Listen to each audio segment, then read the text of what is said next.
Welcome to Golic and Smetty. I'm Mike Golic. I'm Jessica Smetana. Welcome to another edition of Golic and Smetty. I'm Mike Golic Sr. She is Jessica Smetana. Closer and closer to the Super Bowl we get. We have our teams, Jess, in Kansas City and San Francisco. First and foremost, it's so different on Championship Sunday because there's just two games. They're back-to-back. Much different than like I do. I watch the Red Zone channel and Scott Hansen. So you're going from game to game to game. This is just two games. You sit through commercials as well and just sit in front of the TV for basically 8 hours watching two games. So A, is that what you did? And B, what is the snack and food situation? Great questions. Yes. So Championship Sunday is my personal Super Bowl because I think it's a better football day than the Super Bowl. Like you said, there's two games, and I just think there's something really exciting about like finding out who gets to play in the Super Bowl. As cheesy as that sounds, it's like, wow, these are two crazy important games. Because if you lose at championship weekend, like you don't get anything for that. And it's not remembered. Right. No one cares. And you get a bad draft pick probably. Like the stakes are really high to win on Championship Sunday and at least play in the Super Bowl. Obviously winning the Super Bowl is a whole other thing. So I love Championship Sunday. And so we had a little Championship Sunday party. My boyfriend Lee cooked. I'm trying to remember what he made, but I'm totally blanking. But I made a fruit tart. You would have hated it. Oh, Mike. Yeah. But everything was delicious. We had tons of cheese and crackers. I love dips and spreads. So as long as I have tons of chips and dips and crackers and cheese, I am happy. And so that's what we did. It was great. Oh, I just remembered. He made like a seafood boil. So we had a ton of shrimp and like mussels and clams. And it was delicious. I made cornbread. Excellent day. Great company. Lucy from the Le Batard Show came over. Some of my family was in town.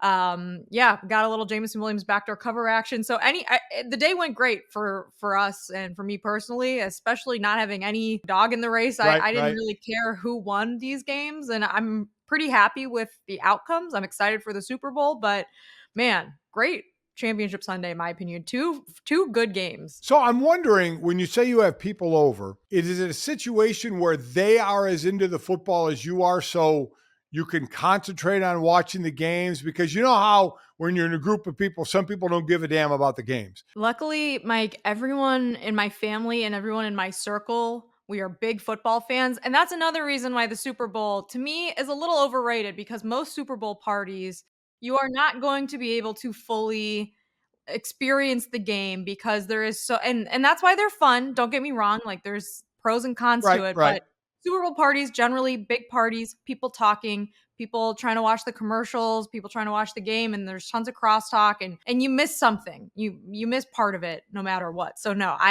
we kept it small, and it was just, people that really wanted to watch the games. But I will say, Mike, a lot of people left at halftime of the NFC Championship game because it was getting kind of late, and it was the Lions had a big lead, and those people missed out on the third and fourth quarter being about as crazy as it could have been for 49ers fans. Yeah, I had over my daughter Sydney and her husband Ben, and my granddaughter Alex, who's about 2 months old, so she wasn't really into the game. And of course, I have 3 dogs and they have 2, so 5 dogs running around easily into the game. My wife loves football. Sydney obviously was raised on football, and her husband Ben Broniker played for the Bears for 5 years. So he obviously is looking at the games and watching the games as kind of a critical analyst eye as well. So my wife made a wonderful taco salad dip. Ben cooked up some chicken, some steak.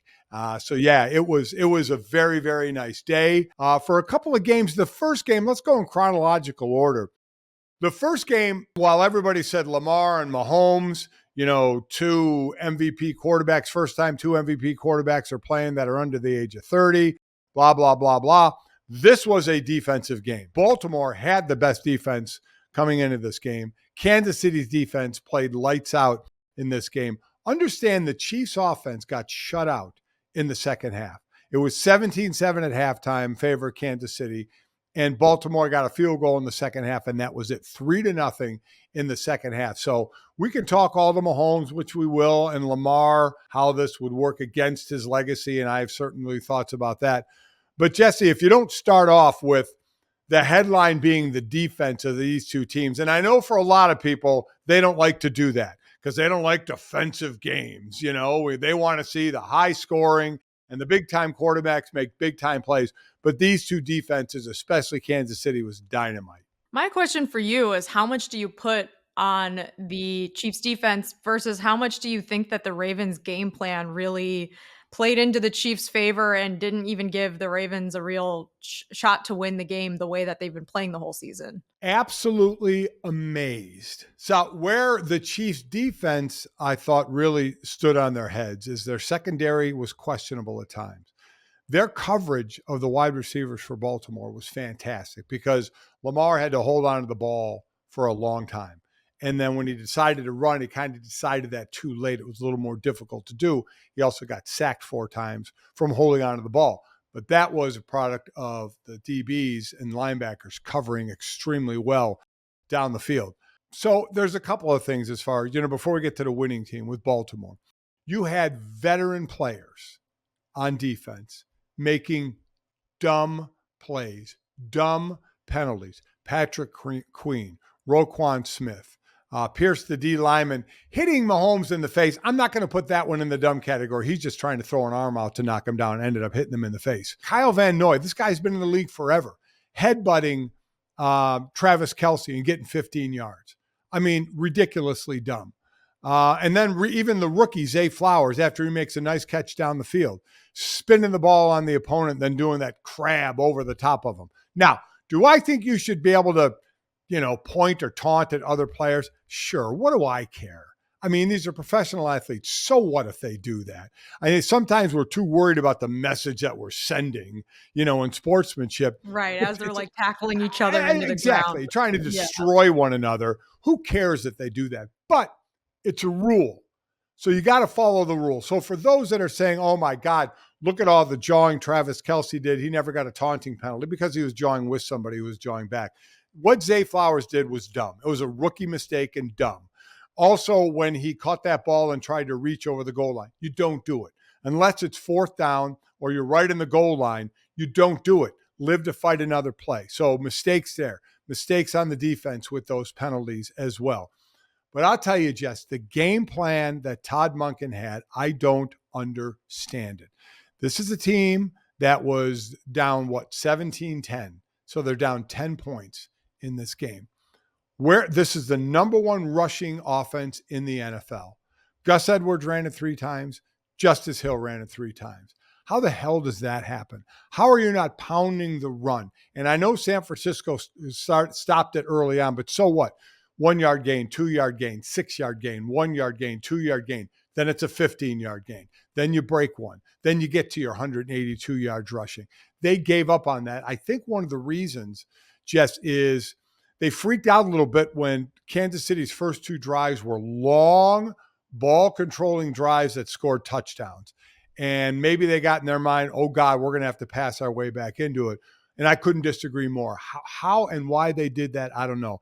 I'm not a monster stat guy, but I thought this was relevant. During the season, when Baltimore was within 14 points of their opponent, on 1st and 10, they ran the ball 50% of the time. So they were still running the ball half the time.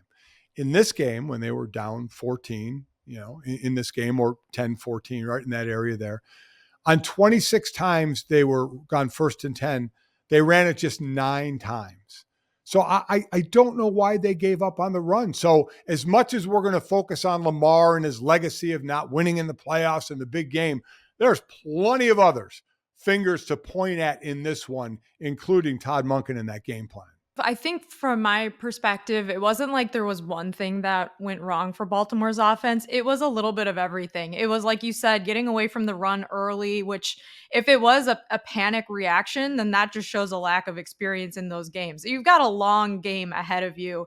And maybe it seemed like it was going to be a shootout early on, but the Ravens defense kept them in it. They shut out the Chiefs in the second half. So if you had stuck to your game plan and it worked, like, you end up winning that game. And of course, the Zay Flowers fumble right at the end zone is a huge difference maker in this game because it was so tight. And that's just like you said, a terrible mistake, rookie mistake too, getting the penalty. just a calamity of errors, but also not Lamar Jackson's best game. And that interception that he threw at the end, Yeah. towards the end of the game, when you need a field goal in that position, at least you need to at least get some points off of that drive, I thought was a horrible mistake. So just pretty much everything that could have gone wrong for them did. And so, yeah, you can credit, the Chiefs defense. They obviously deserve it. Spags, probably one of the best defensive coordinators in I don't know about NFL history, maybe in NFL history. He's damn good. And the Chiefs defense have won them games this year as their offense has struggled.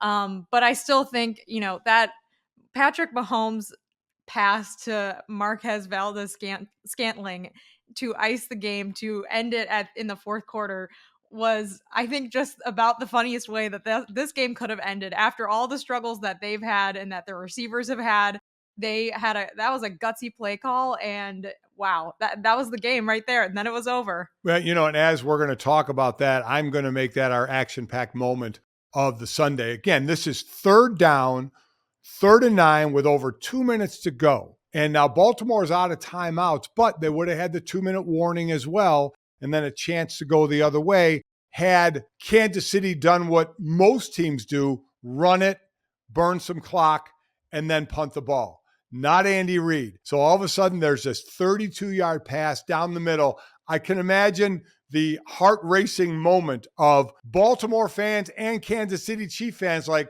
oh my God, I can't believe they're doing this. And then the completion down the field, first down, and the game actually iced there. So again, our action-packed moment there, brought to you by Bayer Aspirin. Did you know that heart disease is the #1 cause of death in the U.S. due to often invisible risk factors? Learn more and assess your heart risk factors at checkyourheartrisks.com. Brought to you by Bayer Aspirin, the official sponsor of Fans Heart. So that was a big play there. It's interesting is all year, Jess, we've talked about Kansas City from week 1 when Mike and I did our show down at the game, and Travis Kelce missed that game and they lost to Detroit by a point. We were like, and then Travis, could probably be playing nicked all year. They didn't have another wide receiver who they were counting on until it became evident it was going to be the rookie Rashee Rice.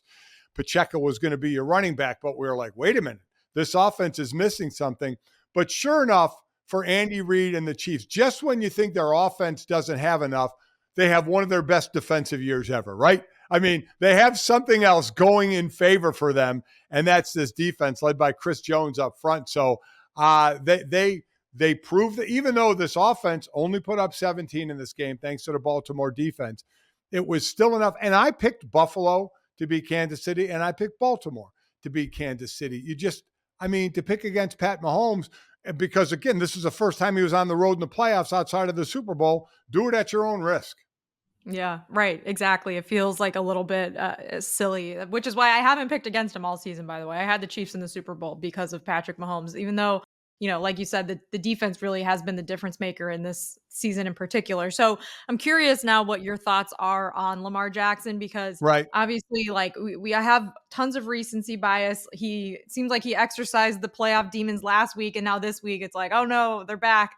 But he had an MVP season, and he is unequivocally a huge star in the league and one of the best quarterbacks in the league. So what do you do with this performance by the Ravens and by Lamar Jackson? So this takes nothing away from the MVP because that's a regular season award.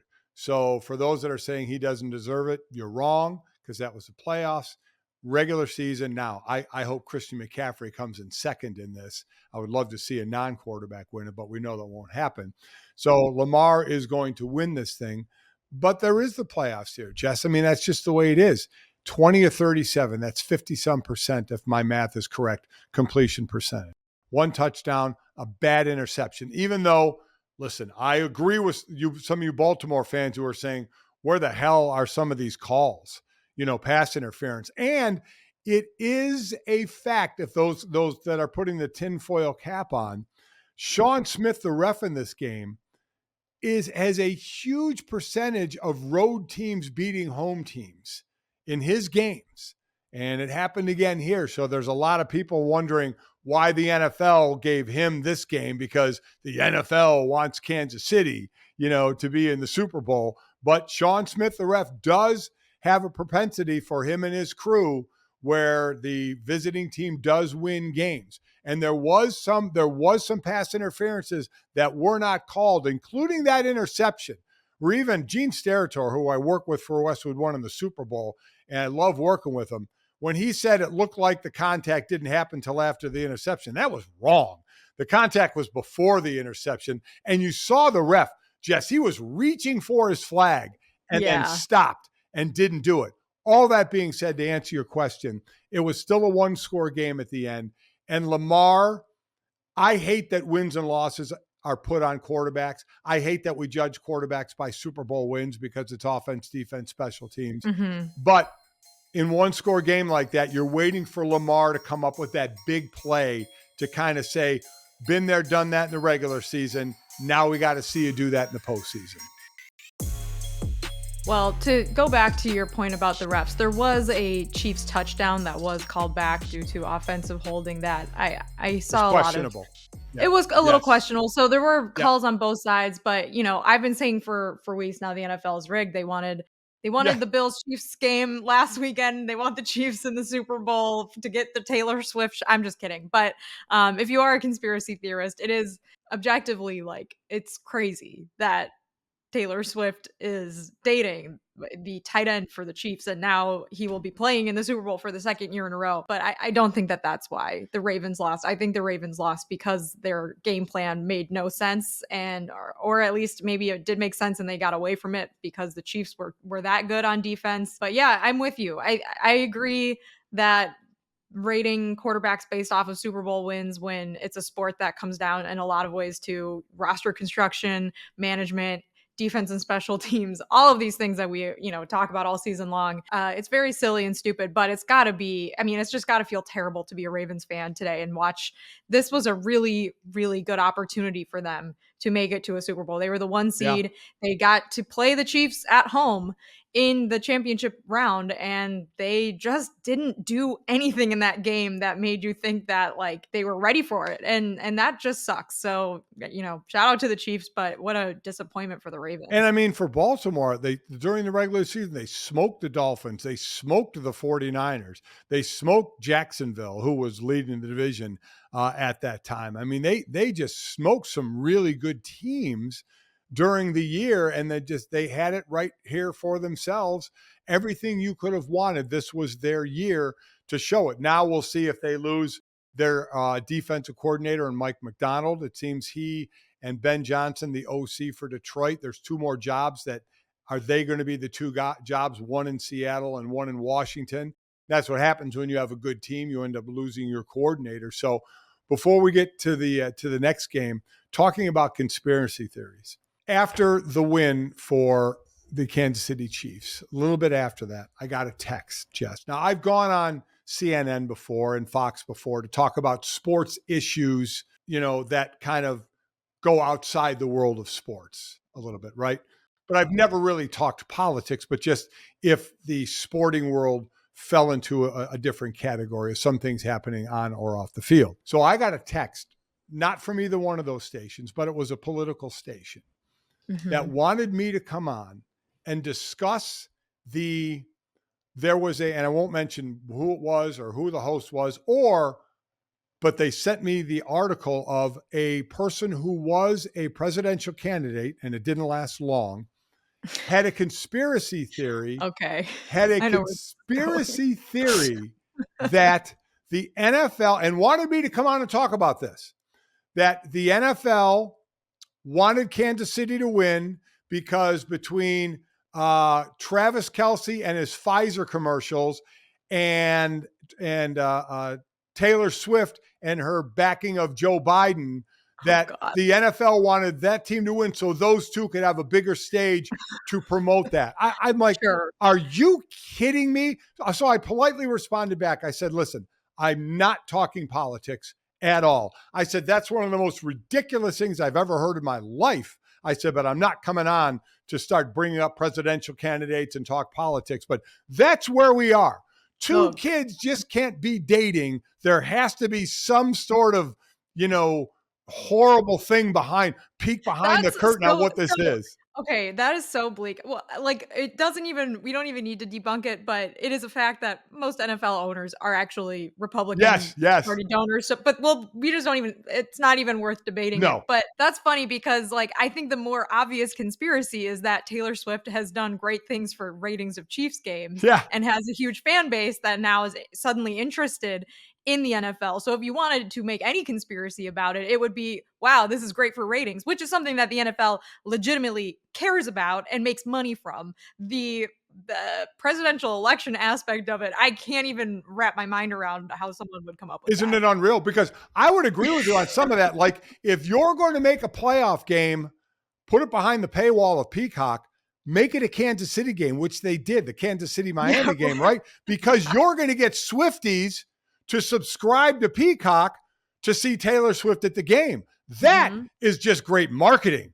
That there's not a conspiracy theory Yeah. there. That's just damn good marketing to get somebody to really buy your product, is what that is. So kudos to Oh them for god. that. But yeah, Kudos to this, you for turning that oh, down I because mean, I showed that to my wife and she's like, "You're not doing that." I said, "There is no way I'm doing that." It's just ridiculous. So, we live in hell. all right, so here Oh, we are. The man. Kansas City Chiefs make it to the Super Bowl to take on San Francisco. That game, what a game, Jess. I mean, Detroit jumping out to a 24-7 halftime lead. The people over the house watching the game with you left because it is a long day. That's the second game, and it's a 17-point lead at halftime. I could see where some people may have cashed it in. As bad as I was just saying it must feel to be a Ravens fan, the Lions, oh my god. It is interesting that we're getting this, like, Chiefs-Niners rematch 4 years after, Right. like, the 2020 Super Bowl in Miami, and then, like, 3 weeks later, everything got shut down because of COVID. It is like I know, like, some people just, like, aren't interested in seeing that Super Bowl rematch, but I thought that that was a great game, Yeah. and the 49ers were all like, the inverse of what happened yesterday. They were winning the whole game till the Chiefs came back and won. Obviously, everyone remembers that. But in this game, Mike, I'm curious what your thoughts are about. Obviously, everyone wants to talk about the decision to kick Yeah. a field goal or not kick a field goal and to throw it and all of the mistakes that Detroit made in the second half. But I'm curious where you land on all of this and how much credit you can give to Shanahan for being able to come back in a game like this, which hasn't historically been his strong suit versus the Lions for they kicked out the whole first half and then had just an epic collapse in the second half. Where do you put the blame? I had called the Green Bay San Francisco game, divisional round for Westwood one the week before, where Brock Purdy did not play well, and they still won that game, right? Defense played well, and that's got the interception on an ill-advised throw by Jordan Love at the end of the game to win what was, decently high-scoring game. But Brock Purdy did not play well, was off, even admitted he didn't play well in that game. Take the first half of this game, he's 7 of 15 for 93 yards and an interception.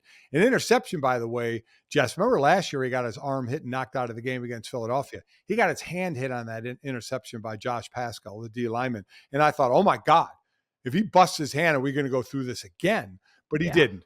So give them credit in the second half. The defense for San Francisco plays more four-man line than anybody in the league, but they realized they had to get some help up there with a safety to help stop the run because I think Detroit had 140 some yards rushing in the first half alone, go with 280 yards. So they were running it on them, and San Francisco made some adjustments to try and stop that as well. And then the offense started clicking as well. I think Deebo Samuel, him playing, was a big part of that. So I give them credit for being down 17 and still not much like we talked about Baltimore not doing what they did best, which was run the ball. You look at San Francisco, I want to make sure I get this thing right of the number. You look at, they're down 17 points, Jess, and they still had the split of 33 runs and 31 passes. That's sticking to your game plan, something I don't know why Baltimore never really did. That's what Mhm. San Francisco did, and they proved to be overall the better team. And listen, Detroit made some mistakes. Fumble, couple of drop balls, one on a fourth down play that should have been a first down. So The IU catch, it could incredible. have been pass interference. Yeah, I don't know yeah. what the flag, they picked it up, but that was to me like if that happens to you, I'm Yeah. sorry, but you're gonna lose the You game. start It's to not your go, day. yeah, you start to go, wait a minute, what's happening here? So give all the credit in the world to San Francisco. But it did turn out to be a one-score field goal game. And so you're going to look at a couple of individual plays with what we're going to do with Dan Campbell. Now, knowing before we even get into this, Detroit went for it on 34% of their fourth downs, way highest in the league. They converted 18 first downs during the year on 3 yards or less. And that's some of the situations they had. Everybody talks about the 2 fourth down situations, but there's 2 other plays, Jess, I would like to talk about as well, because people will say, well, wait a minute. He went for those fourth downs in the third and fourth quarter. What about at the end of the half? 4th and 3, 7 seconds ago on the San Francisco 3-yard line, and he kicks a field goal. Why does he kick a field goal there and not in the third quarter? Because there's no real consequence there of if you miss it, San Francisco has bad field position, and you could pin him back there. That's not happening because the half's going to be over and San Francisco gets the ball in the second half. So that they did the right thing there by kicking the field goal. I could argue each way on the fourth down plays, right? And the fourth down play in the third quarter, 7 minutes ago in the third, balls on it would have been basically a 45-yard field goal, I think, right in that area and there. worth noting, like, their kicker is good, but he's not like Justin Tucker. Like, he's, Michael Badgley had only kicked in 4 games that year and had only made one of 3 40-plus yard field goals outside in the last, I think, year and a half. It's not automatic. It is not automatic. I think that has been missing in a lot of Yes. the context of this conversation. 7 minutes to go in the third, Jess, I would have kicked that field goal. The reason why there's aggressiveness and go for it on fourth down no matter what, but I think each thing has its own reasons. Reason why I would have kicked it was 24-10. That's a 2-score game. You kick that field goal, make it, it's a 3-score game. Big difference, right? So that's why I would have really thought about kicking that. The other one in the fourth quarter, that would have been a 55-yard field goal. That's a little more risky, but you needed that to tie the game. You were down 27-24 at that point. But like I said, that's a longer field goal, outdoors, a little more risky there. I'm going to tell you the play that nobody can talk me into that it was the right call. And that was when they ran the play at the goal line with a little over a minute to go. So they have all 3 of their timeouts, and you need all 3 of your timeouts if you're going to score and kick the ball off deep, okay? So it's a little over a minute to go. You have 4 chances to pass the ball to get your touchdown. And what do? It was either second or third down. I think it was second down. They ran the ball. And I don't care. I heard people say, well, even Dan Campbell said, well, if we got that one block, he would have been in. Well, you know what? If I'd have hit 3 different numbers on the Powerball, we would not be doing this show together, okay? I would have quit. So, well, maybe because it's you. I would have not been doing the show with my son. I would have ended it with I wouldn't do it with you either if I won the Powerball. There you go. Thank you. So I don't care about ifs, all right? It didn't work, and the consequence was too great. Now you called the timeout. Now, no matter what, and whether you kicked a field goal or scored a touchdown, which they did, you now have to onside kick it. The odds of recovering an onside kick, Jess, in the NFL are so low. You took away your chance to deep kick it, use your 3 timeouts, and still have over 30 seconds to go to get in field goal range. Not a touchdown, but to get in field goal range. So that's the play. Nobody can talk me into saying why that should have been 4 passes to get a touchdown. Or you did need a touchdown and a field goal. If it was fourth down, maybe kick the field goal and then try and get the touchdown. Yeah. Either way, that ball would not have been run. I know they've been successful running the ball from 3 yards in. I get it. I understand it. But every situation is different. To me, that was too big a chance to take. I think that's a great point. That was the third down handoff to Montgomery, I believe. So Yeah. I think Greg Olsen even mentioned it on the broadcast, which I agreed with. Like, if that's a time management issue, and if anyone else did it, that would be, we'd be harping on that. But because the fourth down stuff had already happened, that's been the discussion today. But I'm with you. I thought that was once they scored the touchdown on the next play, like you said, offside, the chances of recovering the onside kick are almost impossible at that point. And even after the onside kick, the Detroit player tried to recover it before it went 10 yards. I was like, oh man, they weren't even ready for this. Oh, it was just brutal. So yeah, I'm with you. I think both decisions from Campbell are firmly in like the range of like, you can debate it. And we know all season that he's tended to, his tendencies are to go for it. And if he had, changed it up we're playing the result here. They lost the game, Right, I right. think. If he had switched it up and still not made the field goal or whatever happened, I think he'd be getting slammed Criticized. for that Yes. too, for changing, the way he's coached all season. So I think a lot of the reaction has just been, we're playing the result. It didn't work this time. And like he said after the game, Detroit may not be back in this game for a while because, like you said, they're losing their offensive coordinator. They're going to be losing a couple key players Right. probably. It's going to be a long offseason where they're going to have to think about all of this, and getting back to the NFC Championship game, especially now that you've got Jordan Love in your division. Probably Caleb Williams is going to be in your division now. The Vikings still they're not bad. Like they Right. still might beat you. Like it's just going to be really hard for the Lions. So, I mean, it was a brutal, brutal loss, but I'm with you. I think we're just playing the result there with the Dan Campbell criticism, and it just, sometimes it just doesn't go your way. There were worse decisions that were made in that game than the fourth down ones. And the word that gets brought up again, Jess, is analytics. Analytics has become the F word of sport. All analytics all it is information. We had analytics when I was playing back in the Stone Ages. We were given game plans with all kind of analytics in it on down and distance and plays and formations. All that, you know what it is, Jess? It's information. We need to throw out the word analytics and say, here's the information on this play. If you go for it, if you don't go for it, ingest the information and then do what you think is right, whether you feel you want to go with the information or you want to go with your gut and go another way. I think, and it's your generation's fault that we're all hung up on this word analytics now. It is. It's not my fault. It's not. Okay, here's the thing that I think is so funny about all this, because when you talk about, like, quote unquote, trusting your gut, Yeah. or momentum or the feel of the game, what you're talking about is a coach making a decision based off of their emotions. And in every other aspect of sport, we talk about making decisions based off your emotions as a bad thing. Yes. But in this one particular instance, that's what Dan Campbell's supposed to do. I'm just confused. We need to remain consistent about when emotions are good for men to have and when they're bad for men to have, because I can't figure it out. There's no right time, Jess. I find no problem. You want to call it going with your emotion. I call it going with my gut. I've seen baseball managers, the ones that fight analytics at times as well, and I don't think they should be fought. Just use it as information. Don't do it just because the analytics say do it. Just take that information in, use all the information and come up with a decision. So you could say, I know the analytics say this, but at this juncture of the game, how my pitcher's pitching, how my hitters are hitting, whatever, how my offense is playing, how my defense is playing.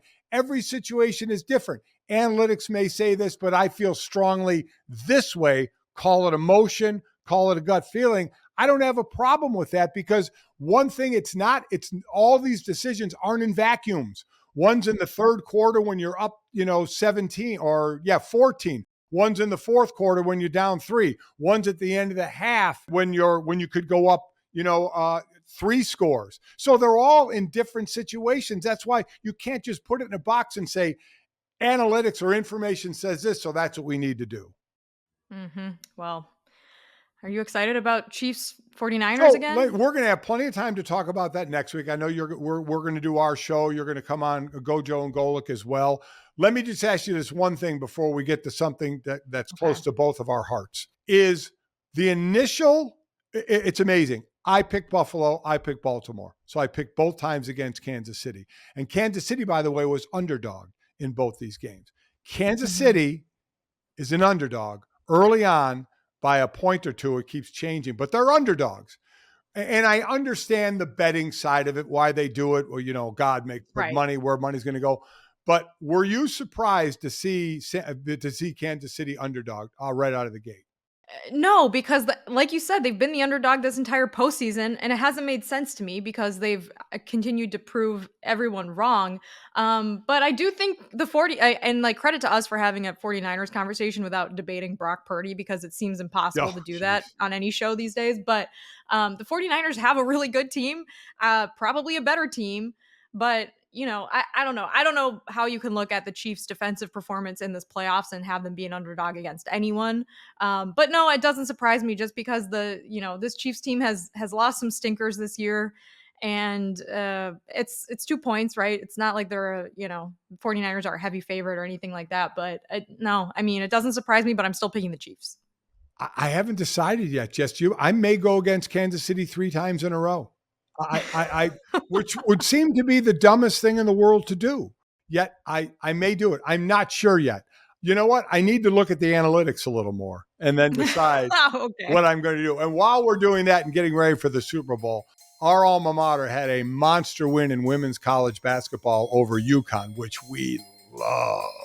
Oh, yeah. And we're going to talk to one of the stars of that team next. I'm so excited to have Maddy Westbeld on, coming off of a huge win in Connecticut against UConn. Maddy, I can't wait to talk to you about the season, but I heard something on the broadcast the other night, which I have to ask you about first, which is that you like to go to a new coffee place in every place that you go for away games. And I love coffee. Mike is like an old, curmudgeonly man who only drinks like hot drip coffee out of a diner mug. So tell me why you started doing this and what your coffee order is. First of all, thank you for having me on the show. It's really exciting. And yeah, yesterday or the other day, it was a very exciting one. We can get into that. But for me, it really started with my family. Like it's more of like a culture thing. So we just get it up. My whole family get together, all the girls, and we get up early and we have our coffee, and then that's our time to like really settle in and get to know each other. For me, I make my coffee every morning. I do the same thing. I'll do a drip coffee. And on away trips, I don't know, I started my freshman year. Like I love to experience like the new city that we're in.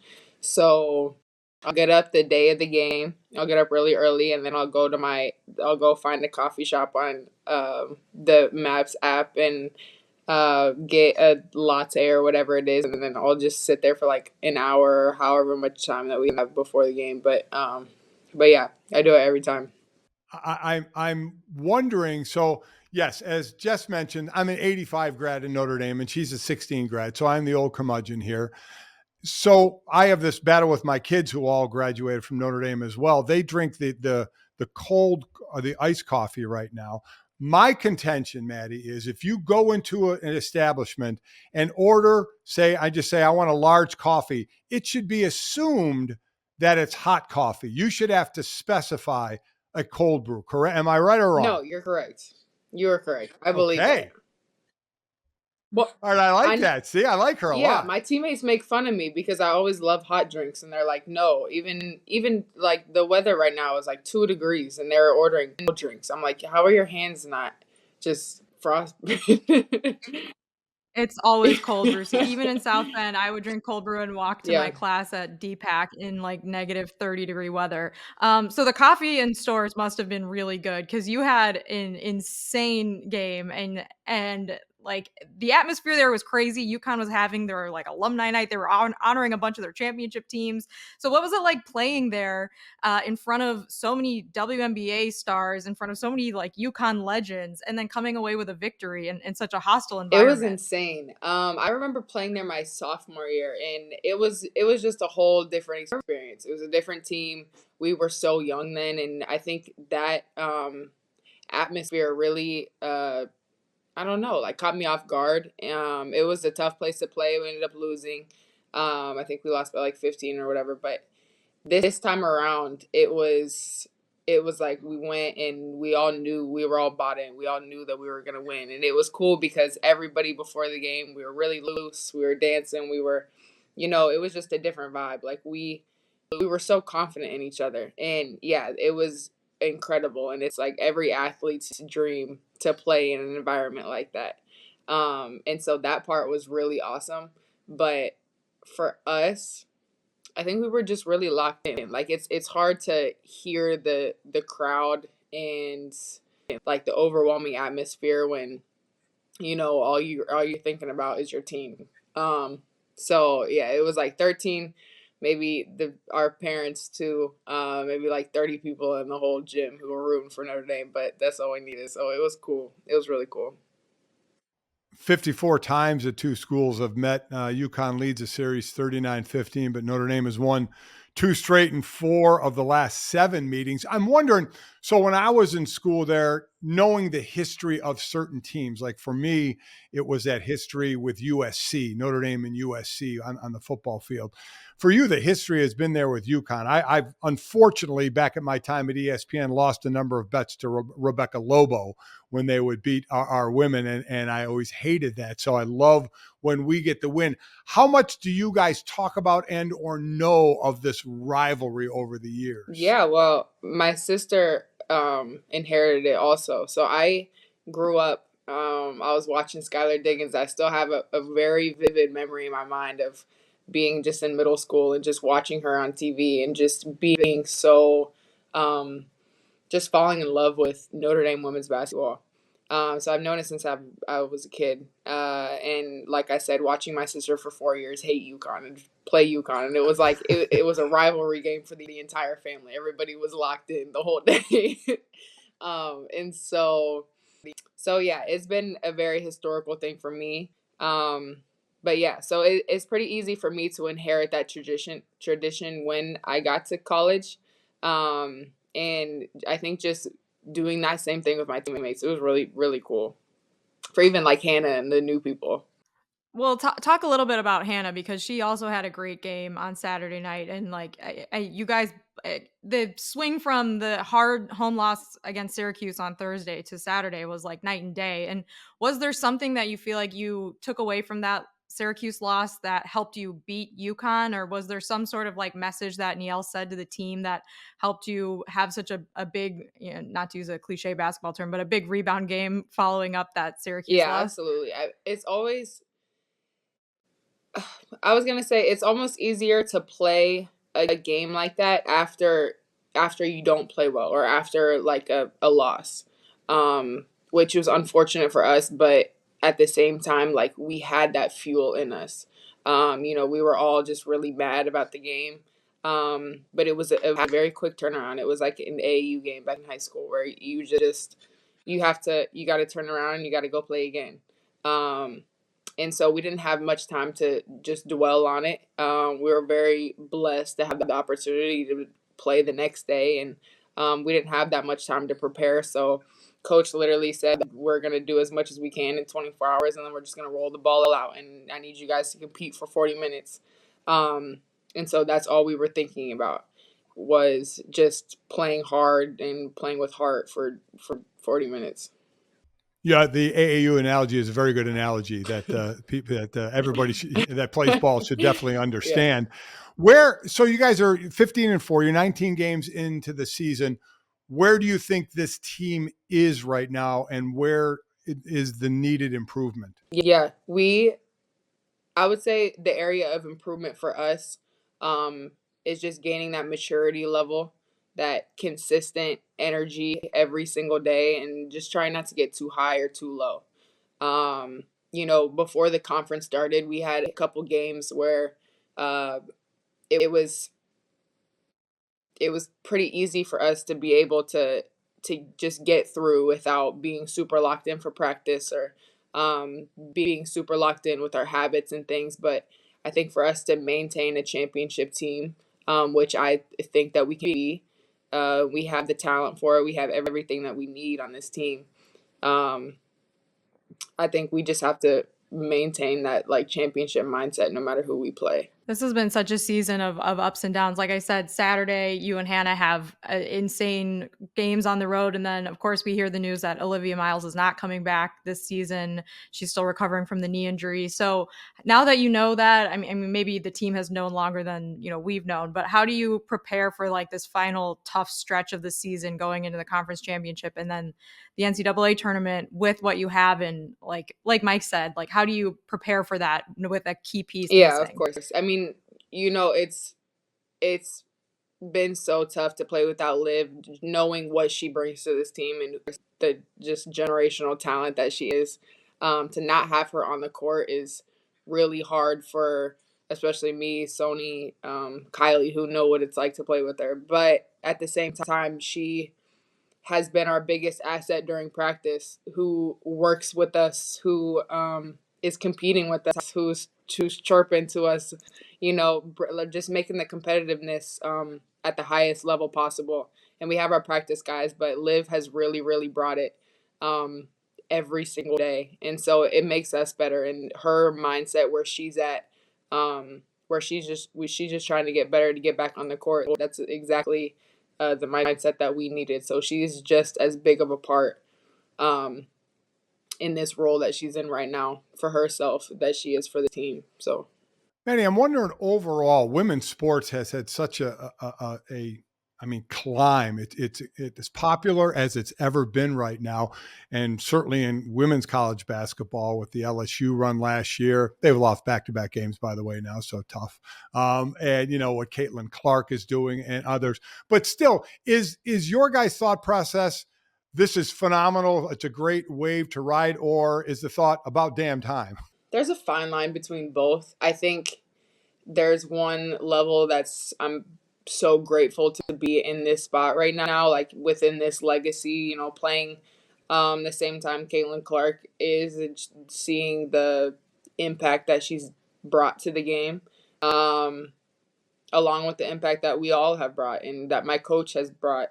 Um, and just everything that aligns with that. But then also that part that's like, yeah, about time, like we've been working for, you know, as long as I can remember for a legacy like this and for the attention that women's basketball deserves.